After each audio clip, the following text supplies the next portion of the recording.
Thank you for joining me on this Saturday. I'm meteorologist Brian Shields. Let's get right to it. Again, the model is on board for development, but I'm also looking at the atmospheric conditions. I don't just rely on one model or two. I'm looking at everything out there for you to keep you posted on what's coming next. And again, watching some strong tropical waves coming off the coast of Africa. What's happening, though, in the short term is those are getting eaten away. And I want to get into the European model, the American model, show you those in depth, talk about the icon model, get into the Canadian as well, and what I'm seeing out there in the atmosphere. But look at all this dry air, this orange shading you're seeing there, even a blob of it in the mid-levels of the atmosphere just circling. So this is well above our heads, mid-levels of the atmosphere, lots of dry air in parts of the Caribbean. I'm going to dive into that. We've got one tropical wave sliding in this weekend, but as these roll off the coast of Africa, this dry air just kind of eats at them. The environment is not conducive for development, which is a good thing. However, as I showed you, if you look back a couple weeks ago, I think it was 2-3 weeks ago, I did my August outlook, that August would be a very kind of stormy finish. We'd see a very active finish, and that's how it's going to be. It's going to pan out that way. The GFS, the American model, the icon, which is the German model, the Canadian model, all now showing signs of development, not in this tropical wave, but a couple more that are going to come back behind it. So all the models on board for development of something into a tropical storm, if not a hurricane later this month. There could be a couple out there. It doesn't mean one's coming at us, one's coming where you are. Again, with that said, I'll be watching it. I do this channel for safety. That is it. So I'll be tracking everything. Now, here's the American model. Wasn't showing as much development a couple days ago, but yesterday it started to show development. Let me just take you out in time here. So here's the Caribbean, Bahamas, Florida, Cuba, Jamaica, Belize, for example, Trinidad. Now, I'll talk about the Eastern Pacific in just a second.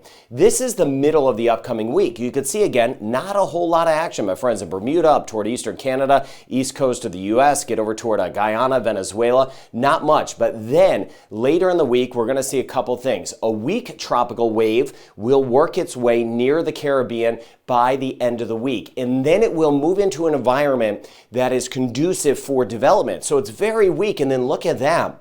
It starts to flare up near the Caribbean, and then we have more tropical waves coming off. Again, this is one model. I'm going to show you the European model in just a second, but what this American model does is it takes a weak tropical wave, slides it into an environment that has more moisture. So that allows it to develop, and boy, those water temperatures soaring. I'll talk about those in a second. And then it develops a tropical depression or a tropical storm near the Caribbean, rides it toward the Bahamas, and then pushes it closer to the United States. That's a scenario. This would be by early next week. That is way down the road. I can tell you what, this is going to change. I've been doing this for decades. This will change. But what I look at are trends. And again, with all the models latching onto some development, they're having trouble figuring out which wave is going to develop. But with that said, that is telling me that we are definitely going to get more active. Now, here's the European model, and you see the Caribbean through here, get back through the Gulf of Mexico right here. Now, as we go out in time, the European model is not sure which tropical wave, and these are not ocean waves, these are atmospheric waves, which one is going to develop. But look at this, by the time, and again, these are not tropical storms, but it's hinting at a few strong tropical waves, and this is by the time we work into the middle and later portions of next week. So I'm watching this, and again, not showing development at this point. But as we go out in time further, we watch this week for strong tropical waves emerging. Keep an eye on some development by the weekend. And then eventually by the upcoming weekend and next week, the European model starts to see again a couple strong tropical waves that are kind of hanging together. And then again, this is way down the road. So things start to split and get all over the place. This is by the time we get into next weekend and beyond. Let me take you out even further. By the way, high pressure and control at times. That acts like a barrier. So some of these tropical waves won't just escape out to sea. A couple will. High pressure fluctuates. It kind of moves. It changes strength. But again, high pressure acts like a barrier. Now, by the time we get into next, well, let's see, we're on Saturday now. Not this upcoming week, but the week after that, you see again, it shows one strong tropical wave here. And I'm keeping an eye on that because that's similar to what the American model has developing into a tropical depression or tropical storm. But both have a lot of moisture in this area. That's telling me there is a little agreement with that. And then It has two stronger tropical waves out here that could be tropical storms. So again, you see the model differences. There's nothing set in stone, but it definitely tries to develop something into a tropical storm down the road. So again, as you get out in time, you're always going to see some crazy stuff. You'll see something develop into a hurricane. But once you get past 6-7 days, again, things become very less reliable. But I watch the trends. Now, what's happening in the atmosphere? Why are the models picking up on development? Well, a couple things. First, as I showed you in yesterday's video, you could go back and look at that. I really broke down the pattern. So again, what I showed you in yesterday's video, if you didn't see it, it's still valid. It's very dry out here, but as you get out here, there's more moisture. Like I showed you, the American model taking a weaker tropical wave and then developing it as it gets closer to land. So the environment is more conducive for development closer to land. With that said, the big issue, and it's a huge talker, and we all know about it, the water temperatures. It's summer. We expect it to be hot. It is hot. The water temperatures are warm, but they are running well above average by a significant measure. You see all this red, purplish shading in here.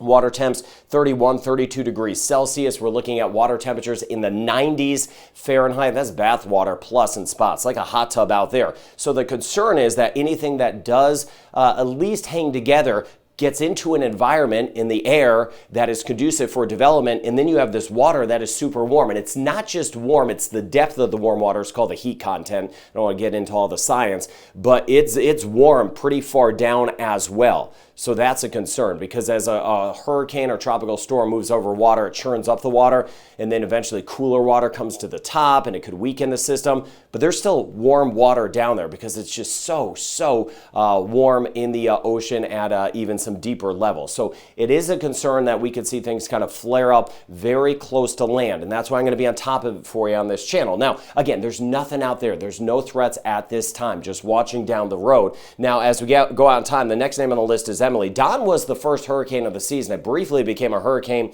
in the North Atlantic. Emily, the next name on the list. And even though we've been a little quiet, we're running ahead of schedule. It's still an above average season as of now. 4 named storms, and there was 1 unnamed system back in January. And again, the bulk of the hurricane season is ahead. Again, some folks are saying, well, where are all the hurricanes? Well, most of the hurricane season is yet to come. It doesn't follow the summer season exactly. It's kind of the worst part of the hurricane season is late summer into fall, into autumn. So again, you see August, September into October. Again, that's the peak of the season. And last year, we had a very active November. So there's a ton of most of the hurricane season as far as activity is yet to come. Hopefully things stay out to sea. We don't root for storms. All right, let's get a look at what we got going on. Gulf Caribbean right now, we've had a few tropical waves. We've had some tropical waves move into the Caribbean, but once again, in the Caribbean, they've been getting eaten away by some of the dry air. Now we have that tropical wave, those blobs of rain we had near Haiti, Dominican Republic, Turks and Caicos, Bahamas, and Cuba.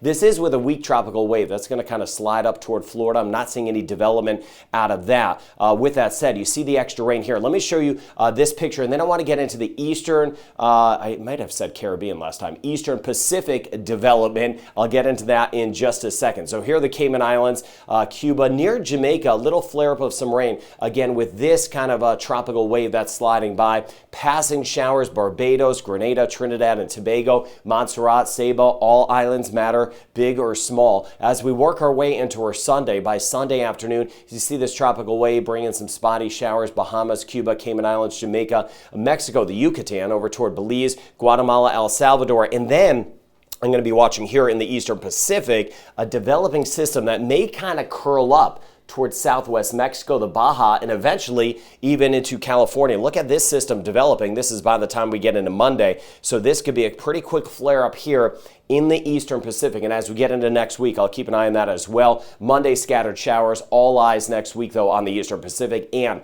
what is coming off the coast of Africa and what will try to develop. Here we go in the Eastern Pacific. Now, most of the action that we've had as of late has been moving away from land, but we're going to see all this action near Costa Rica and Panama. By the way, Costa Rica, Panama, again, flooding a possibility the next few days. I'll get into that with the forecast, but we may see a system try to curl up, kind of do one of those. So I'll keep an eye on that for next week. And of course, my friends in Hawaii, while all this action is staying to the south, we are thinking of you with those catastrophic, absolutely catastrophic, devastating, whatever you want to call it, wildfires. We are all thinking of you on this channel. You can see the comments, people leaving you lots of love. Again, thinking of you in Hawaii. All right, let's get a look at Belize. Rain chance up a little bit tomorrow with that tropical wave moving in. 50% chance for tomorrow. We get back toward Jamaica. Again, scattered showers and storms. We had some yesterday in some spots, and again, that did help out. Others still too dry. Thinking of the farmers, you're dealing with the crops still this time of year. Trinidad and Tobago, 40-50% chance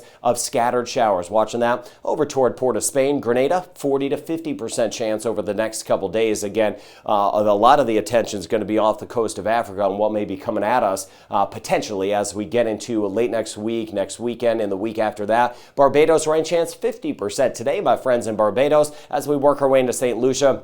Scattered showers and storms. Again, nothing too high, nothing too low. Hope you get passing showers. Hope you don't get any isolated flooding. 40% chance of rain today, St. Vincent and the Grenadines. 50% chance tomorrow. Same thing in the Cayman Islands. Cayman Islands, though, again, with that tropical wave nearby. Tomorrow, we have that better chance of rain. Keep me posted in the Cayman Islands. Bahamas, higher chance of rain today. We have that tropical wave sliding by. It's kind of trying to swing toward Cuba, Cayman Islands, and Florida. As we work our way here into the Turks and Caicos, again, rain chance about 40 to 50% on the backside of that tropical wave. Guadeloupe holding at a 40% chance over the next 3 days, a 50% chance today in Dominica, 40% chance for tomorrow. And as we work our way into Martinique, we're looking at about a 40 to 50% chance of rain. Puerto Rico, 60% chance today, 40% chance tomorrow, 30% chance on Monday. And as we swing toward the U.S. and British Virgin Islands, isolated, very isolated stuff. Passing shower variety, 20-30% chance. 50% chance Dominican Republic, Puerto Rico, Dominican Republic, and Haiti. If you get rain, it could still be those strong tropical downpours that could lead to flooding. Haiti, 50% chance today. Watching the runoff, use some caution with those river crossings. St. Kitts and Nevis and my friends in Montserrat, 20-30%. So again, passing variety the next 3 days. Antigua, Barbuda, 20% chance today, 30% chance tomorrow. Anguilla, 10% chance today, 20% chance tomorrow, 20% chance on Monday. But again, by the time we get into next weekend and the week after that, we could see a slug of moisture depending on how these new tropical waves develop. 20% chance today as we get over towards St. Martin, Saba, Statia, St. Bart's. Curacao holding at a 20% chance. Same thing in Bonaire. Aruba, 20% chance today, 10% chance for tomorrow. And as we work our way into Guyana, 40% chance of some scattered showers and storms today. Suriname, 30% chance today, 20% chance tomorrow. And northern Venezuela, some isolated showers and thunderstorms possible. They'll be around in northern Venezuela. Costa Rica, as I mentioned earlier, back through Panama. Rain chance very high, and that moisture is what could eventually develop in the eastern Pacific. So the higher chance of development with us, strong tropical waves coming off next week. A tropical storm could develop, and it does look like that very active finish to the month of August. I'll try to go through your comments, but I will go through your comments as I go throughout the day. Keep me posted on what's going on where you are. This is a weather community for you. Leave your location, leave your weather, and again, I'm going to keep you up to date on this, working around the clock, keeping an eye on all of this action that is now developing. We're seeing that uptick in activity. I'll keep you posted. Thank you for sharing this channel, liking the videos, and subscribing. I hope you have a wonderful Saturday ahead.